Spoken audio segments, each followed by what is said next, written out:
नमस्कार दोस्तों, आपका लाइफ फोर्स शक्ति सेंटर में हार्दिक स्वागत है।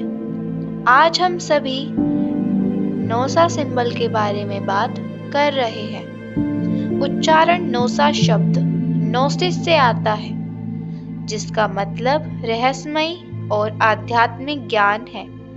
भगवान से भावना और भविष्यवाणियों के माध्यम से अधिग्रहण किया जा सकता है। नोसा हमारे उच्च आत्म चेतन को बढ़ाने में मदद करता है। हर दिन जीवन में अधिक स्पष्ट रूप से संवाद करें, क्योंकि यह जागरूकता बढ़ाता है। यह चेतना को ऊपर उठाता है, भगवान के साथ सीधा संबंध बनाता है।